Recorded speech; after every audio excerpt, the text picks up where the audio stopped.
We're going to be very close to his base very soon. Ben, you may want to get a tech lab so that you can get a Raven and kill some of these creep tumors. There's nothing more annoying than when people kill my creep tumors. That annoys me so much when I have the whole map gooped up and then I don't take them. You can see the Terran player's actually opting to take his third. This is a very good choice. He's going to keep up on macro.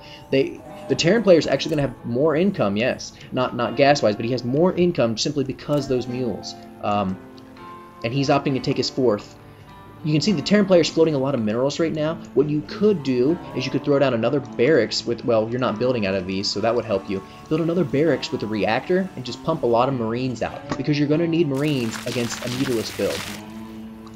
Though Chem doesn't have a lot of mutalists right now, he still only has that 4.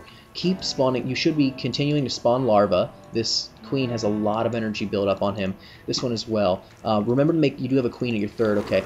Now, still, your drone count, the Terran has actually surpassed your drone count.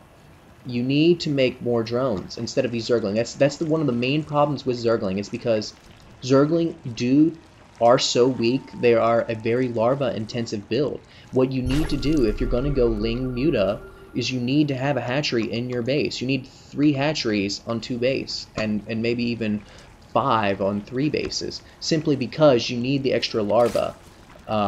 You should have a large economic advantage because you have your 4th and 5th, but you do not, simply because you have the similar amount of drones to the Terran player. These Thors aren't going to be that effective against Zergling, actually.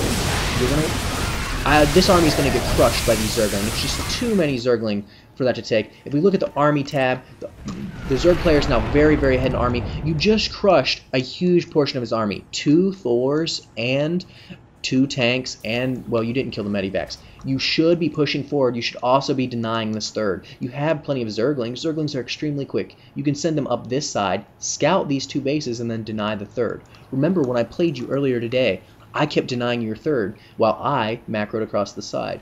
You should be denying his third with these Zerglings right now, or pushing into his base, because you could easily end this game right now. But you're going to go ahead. It looks like, well, nope, the drone is still similar. The droning is still similar.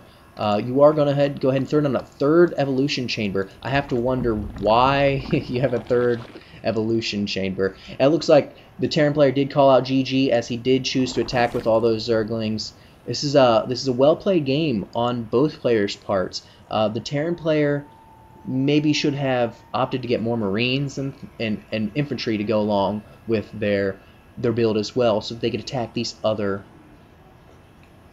buildings and other expansions with medivac drops. Thors are not very effective against Lings and Muta as well.